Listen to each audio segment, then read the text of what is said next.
بسم اللہ الرحمن الرحیم۔ اللهم صل على سيدنا ومولانا محمد افضل صلواتك بعدد معلوماتك وبارك وسلم وصل عليه۔ بسم اللہ الرحمن الرحیم۔ عزیز طلباء کرام، امید ہے اب سب خیر و عافیت کے ساتھ ہوں گے انشاءاللہ العزیز۔ اللہ جل شانہ کا بے پناہ فضل کرم اور احسان ہوا کہ ایک مرتبہ پھر جامع السنن ترمذی کے ابواب الاطعمۃ عن رسول اللہ صلی اللہ علیہ وسلم کے ایک اور سبق کے ساتھ آپ کی خدمت میں حاضر ہونے کا موقع ملا۔ آج ہمارا سبق نمبر 9 ہے، تو بڑھتے ہیں اپنے سبق کی طرف۔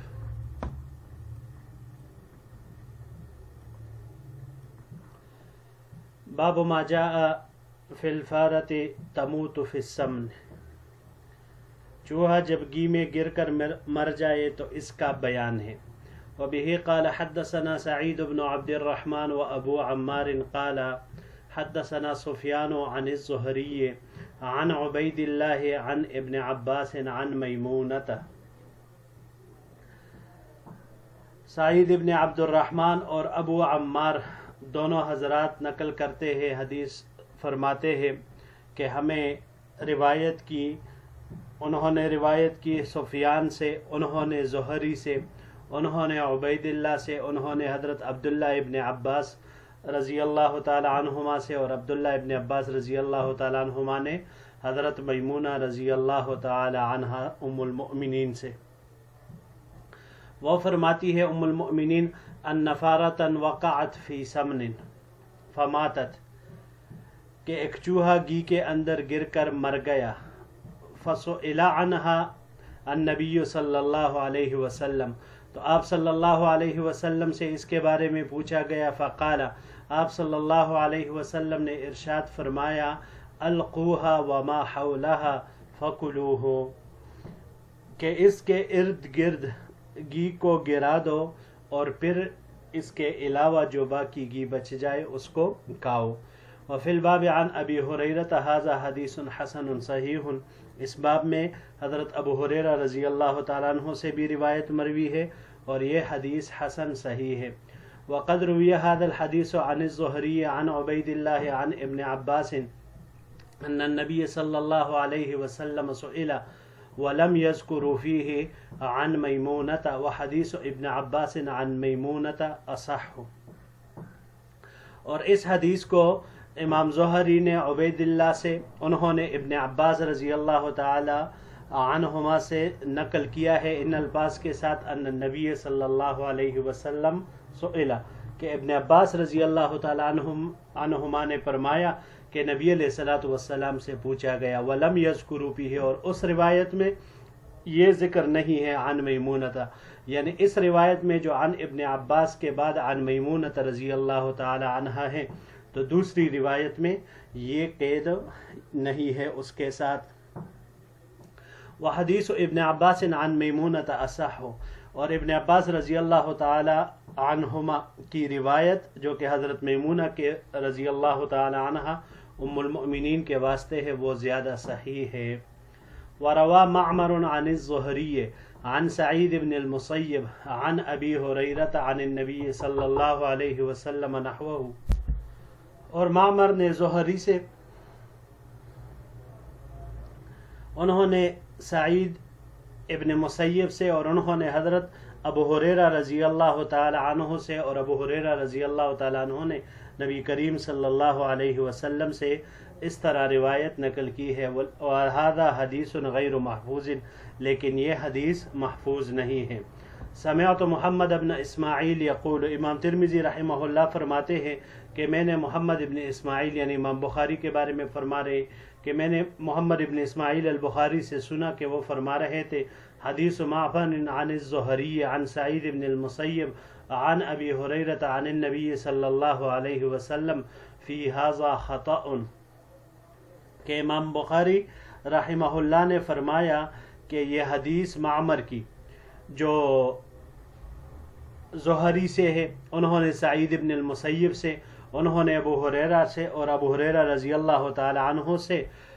انہوں نے نبی علیہ الصلوۃ والسلام سے جو روایت نقل کی ہے تو اس میں خطا ہے، فی ھذا خطأ، اس میں غلطی اور خطا ہے. والصحیح حدیث الزہری عن عبید اللہ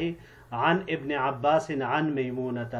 صحیح یہ ہے کہ امام زہری کی روایت یہ عبید اللہ کے واسطے سے، حضرت عبداللہ ابن عباس رضی اللہ تعالیٰ عنہ کے واسطے سے، ام المؤمنین حضرت میمونہ رضی اللہ تعالی عنہا سے منقول ہے.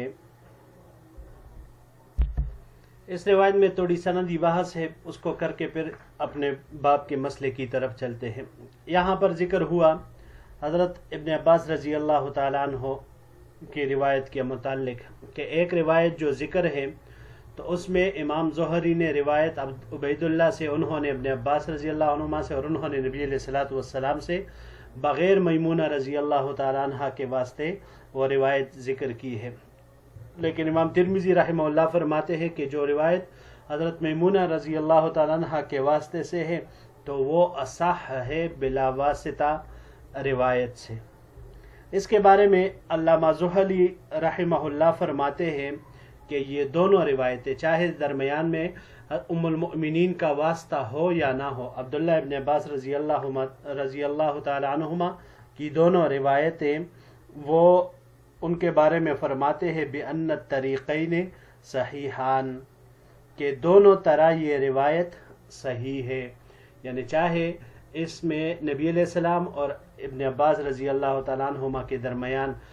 ام المؤمنین کا واسطہ ہو یا نہ ہو، لیکن بہرحال دونوں روایتیں اپنی جگہ پر وہ صحیح ہے، اگرچہ امام ترمذی کے نزدیک میمونہ رضی اللہ تعالیٰ عنہ کے واسطے والی روایت وہ اصح ہے. دوسری بحث یہاں پر سندی وہ حدیث معمر عن الزہری کہ امام بخاری کا جو قول یہاں پر ذکر کیا گیا ہے، امام ترمذی نے ذکر کیا کہ اس میں جو ابو ہریرہ رضی اللہ تعالیٰ عنہ سے یہ روایت نقل ہے سعید ابن المسیب کے واسطے سے، تو اس میں یہ خطا ہے، یہ یعنی یہ حدیث محفوظ نہیں ہے. امام بخاری کے قول سے یہ پیش کیا. اس کے بارے میں حافظ ابن حجر رحمۃ اللہ علیہ فرماتے ہیں کہ معمر کی سعید ابن المسیب یا سعید ابن الحسیب بعض نے ذکر کی ہے، ان سے روایت کرنے کا اصل موجود ہے، کیونکہ امام نسائی نے معمر عن سعید ابن المسیب قال بلغنا ان النبی صلی اللہ علیہ وسلم کی سند سے یہ روایت، اس کے علاوہ کسی اور سند سے یہ روایت ذکر نہیں کی، تو یہ اس بات پر دلالت نہیں کرتا کہ ان کے پاس اس کی کوئی دوسری سند نہ ہو. جی اب آتے ہیں حدیث الباب کے مسئلے کی طرف. الفارت چوہے کو کہا جاتا ہے، اس کی کنیت ام خراب ذکر کی ہے کہ یہ ہر چیز کو خراب اور تباہ و برباد کر دیتی ہے. بہت ساری اقسام محققین نے ان کی ذکر کی ہے، لیکن ان کو تمام کو فواسق، حدیث مبارک میں آپ صلی اللہ علیہ وسلم نے فویسقہ قرار دیا ہے، کیونکہ یہ لوگوں کے گھروں میں آگ لگاتا ہے. کہ اسی طرح امام طحاوی رحمہ اللہ نے یزید ابن نعیم کے حوالے سے ایک روایت نقل کیا ہے کہ انہوں نے ابو سعید خدری رضی اللہ تعالیٰ عنہ سے دریافت کیا کہ چوہوں کو فویسقہ کیوں کہا جاتا ہے، آپ صلی اللہ علیہ وسلم نے ان کو فویسقہ کیوں قرار دیا؟ تو حضرت ابو سعید رضی اللہ تعالیٰ عنہ نے فرمایا کہ اقرات یہ چوہا حضور صلی اللہ علیہ وسلم کے گھر مبارک کو جلانے کے لیے، آگ لگانے کے لیے وہ چراغ کی بتی اٹھا کر لا رہا تھا، تو حضور صلی اللہ علیہ وسلم نیند سے بیدار ہوئے اور اس کو دیکھ کر اس کو مار ڈالا، اور ہر ایک کے لیے چوہے کا قتل کرنا، مارنا اس کا مباح قرار دیا. اب معقولات کی دو قسمیں ہیں جی. کھانے پینے کی جو اشیاء ہوتی ہے عموماً اس کی دو قسمیں ہیں، ایک مایا، دوسری جامد. مایا جو چیزیں سیلان والی ہوتی ہے، جو سائل ہوتی ہے، بہتی رہتی ہے، جیسے شوربہ یا یہ کوکنگ آئل وغیرہ، کہ یہ بالکل وہ سیلان والی ہوتی ہے، بہنے والی ہوتی ہے، مایا ہوتی ہے. اور دوسری قسم کی وہ جامد ہوتی ہے. جامد گھی، دیسی گھی ہو یا یہ ڈالڈا ہو، جو بھی دوسری قسم کی ہوتی ہے، تو یہ وہ ہوتی ہے کہ جس میں سیلان نہیں ہوتی، تو ان دونوں کا الگ الگ حکم ہے۔ اب ایسی اشیاء جو مایا ہو، تو اس میں اگر کوئی نجس گر جائے، یہی چوہا گر کر مر جائے، تو اس پورے کے پورے مایا چیز کو گرا کر ضائع کر دیا جائے گا، وہ قابل استعمال اور کھانے لائق نہیں رہا۔ لیکن گھی جو جمع ہوا ہوتا ہے، اس میں اگر چوہا گر کر مر جائے تو اس کے متعلق آپ صلی اللہ علیہ وسلم نے فرمایا القوہا وما حولہا فکلوہم، کہ اس کے ارد گرد کی جگہ کو صاف کر کے باقی چیزوں کو گرا کر اس کو کھانا چاہیے۔ اس کے متعلق حکم یہی ذکر کیا آپ صلی اللہ علیہ وسلم نے۔ پھر البتہ علماء کرام نے مایا چیز میں بھی اگر کوئی نجس چیز گر کر مر جائے تو اس کے پاک کرنے کا بھی طریقہ ذکر کیا گیا ہے۔ وہ یہ ہے کہ جس مایا چیز میں مثال کے طور پر چوہا گر کر مر جائے، تو وہ مایا، وہ گھی، کوکنگ آئل یا دوسری چیز لے لے جو مایا ہو، اسی کے بقدر اس میں پانی ڈال کر آگ پر رکھ دیا جائے، پھر اس کو اتنا ابالا جائے کہ وہ پانی بھاپ بن کر اڑ جائے اور وہ گھی، کوکنگ آئل وغیرہ وہ اپنی جگہ پر رہ جائے، اسی بقدر جتنی مقدار وہ تھا۔ پھر دوسری مرتبہ ایسا کیا جائے، اسی بقدر پانی ڈال کر اتنی ہی دیر تک ابالا جائے کہ وہ پانی اڑ جائے، اور تیسری مرتبہ پھر اس کو ایسے کیا جائے، تو 3 مرتبہ کرنے کے بعد وہی مایا چیز پھر استعمال کرنے کے قابل، کھانے کے لائق رہ جاتی ہے، مطلب پاک ہو جاتی ہے، جس کی وجہ سے پھر اس کا استعمال وہ جائز ہوتا ہے۔ اب یہاں پر ایک دوسرا مسئلہ ہے، وہ مسئلہ یہ ہے کہ یہ جو گھی جس میں چوہا گر کر مر جائے جو جامد ہوتا ہے، تو اسی حصے میں جس میں چوہا گر کر مرا ہوتا ہے اسے جب نکال کر باہر کیا جاتا ہے تو اس کا حکم تو صریح ہے کہ اس کو نہیں کھانا، کیونکہ وہ نجس ہے،